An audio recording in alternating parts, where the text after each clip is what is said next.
Dan untuk Bapak Ibu yang ingin bertanya lebih lanjut dan juga ingin berdiskusi, silakan sudah ada booth yang ada di area foyer ballroom ini. Jadi silakan Bapak Ibu untuk bisa mengunjungi booth ataupun area Nokia tersebut.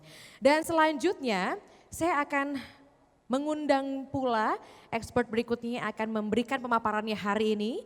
Beliau adalah Bapak Iman Hirawadi, selaku Principal Telecom Architect and Business Consultant ZTE Indonesia. Please welcome Bapak Iwan.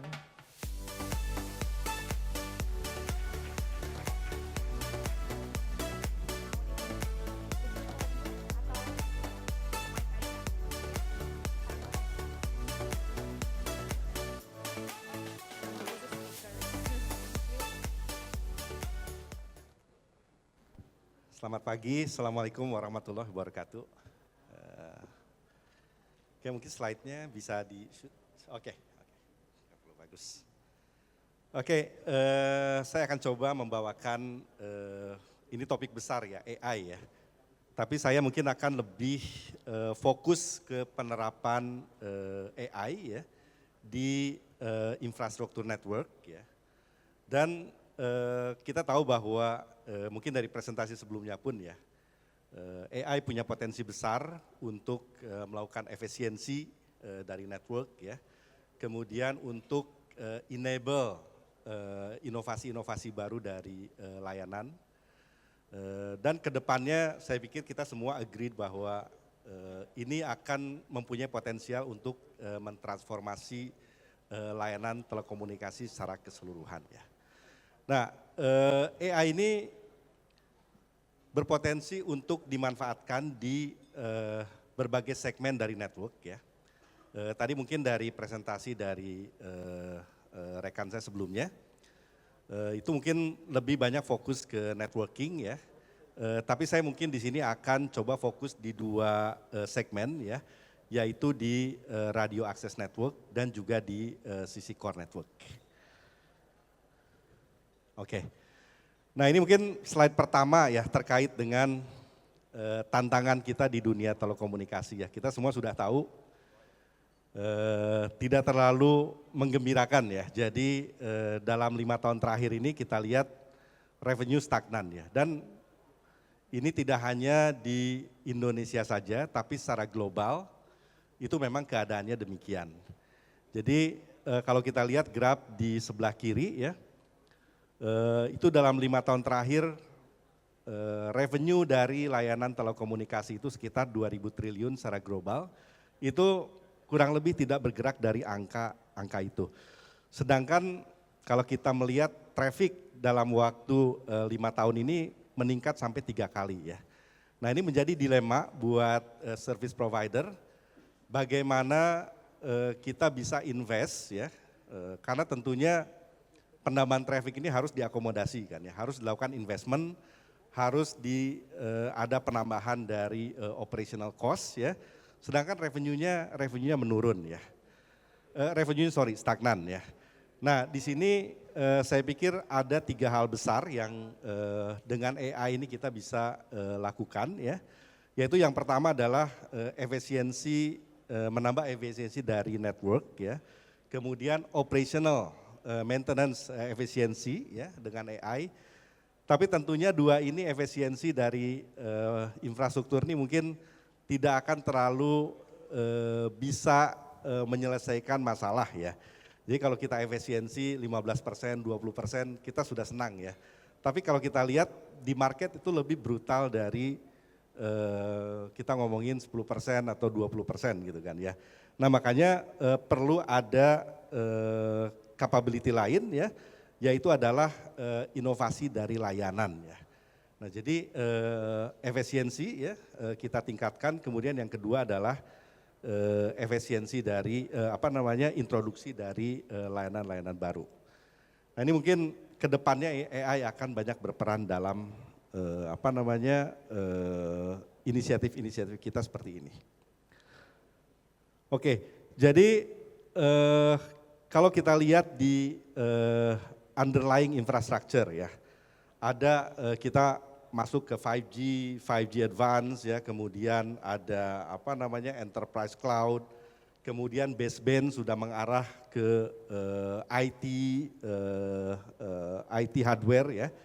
Dan ini kita tambahkan dengan AI ya untuk menuju network yang efisien, yang agile, di mana kita bisa melakukan inovasi-inovasi layanan dengan cepat, dengan efisien, dan tentunya cost dari mengoperasikan jaringan tersebut akan lebih simple. Oke, ini untuk RAN mungkin saya cukup di satu slide ini.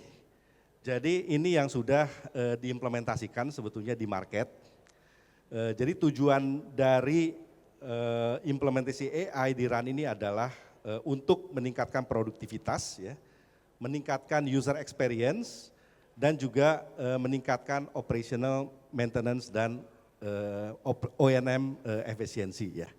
Nah di sini basisnya adalah baseband yang sudah berbasis computing hardware, IT hardware.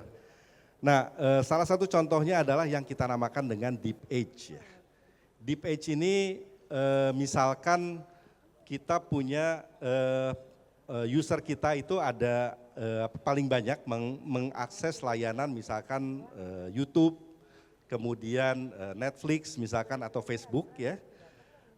Si Deep Edge ini AI capability ini bisa mengkolek data ya, menganalisa data, dan dia bisa suggest quality of service setting ya, supaya pelanggan yang mengakses layanan-layanan yang paling banyak diakses tadi, YouTube, Netflix, itu bisa diberikan priority lebih tinggi ya. Nah tujuannya apa? Tentunya kita ingin fokus ke majority dari users ya. Majority dari user mengakses layanan-layanan video streaming tadi itu, kita berikan resources yang priority yang lebih baik dibandingkan yang lain. Tujuannya kita ingin user experience secara majority itu bisa lebih baik, dan tentunya ini akan stimulate traffic ya. Jadi dari implementasi Deep Edge di real network sekarang, kita melihat round trip time itu menurun cukup signifikan.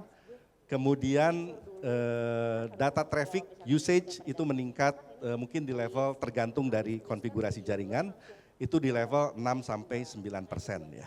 Ini cukup menarik karena secara pada dasarnya hanya mengaktifkan software yang berbasis AI ini. Saya pikir itu sudah cukup besar ya dari sisi potensial revenue tambahan untuk service provider. Kemudian ini dipakai juga untuk misalkan energy saving berbasis AI ya. Dulu tanpa AI, energy saving dilakukan berdasarkan NE level ya. Jadi berdasarkan RRU di frekuensi tertentu misalkan ya.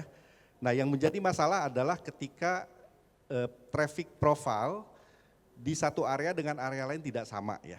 Jadi mungkin cukup tidak begitu simpel ya untuk mengimplementasikan itu. Kemudian kalau kita menambah sel baru atau kita misalkan menambahkan sel 5G ya. Nah itu harus diotak-atik lagi gitu kan ya konfigurasinya. Nah AI ini akan membantu, jadi dia bisa mengumpulkan data ya, dia membuat prediksi ya, dan dia bisa membuat action ya, bagaimana parameter-parameter untuk energy saving ini bisa dilakukan. Jadi enable closed loop ya dari energy saving yang sebelumnya mungkin banyak dilakukan intervensi manual. Nah ini sudah banyak diimplementasikan juga di network ya. Selain itu tentunya misalkan untuk cell breathing ya yang dilakukan oleh AI, kemudian antena pattern control misalkan ya dilakukan oleh AI juga, yang tentunya akan lebih mudah dan akan berimpact lebih bagus untuk efisiensi dari jaringan. Oke. Kemudian ini terkait dengan core network ya. Jadi kalau kita lihat nanti ketika kita masuk ke 5G, kita akan menggunakan 5G Core ya, Service Based Architecture, di mana di situ ada fungsi baru Network Data Analytic Functions ya. Nah di sini kita bisa melakukan berbagai macam inovasi ya. Contohnya misalkan ada users yang mengakses layanan gaming misalkan ya. Kemudian kita bisa berdasarkan traffic yang ada di area pelanggan tersebut ya. Itu kita bisa melakukan dynamic QoS assignment ya untuk make sure bahwa ketika dia mengakses layanan gaming tadi, dia bisa mendapatkan performance yang lebih baik. Atau misalkan kita lihat ada pattern dari user yang sering mengakses layanan game ya, kita bisa tawarkan layanan baru misalkan upgrade paket ya untuk make sure bahwa layanan game ini akan dilakukan priority yang lebih tinggi ya. Nah di sini mungkin inovasi-inovasi ya terkait dengan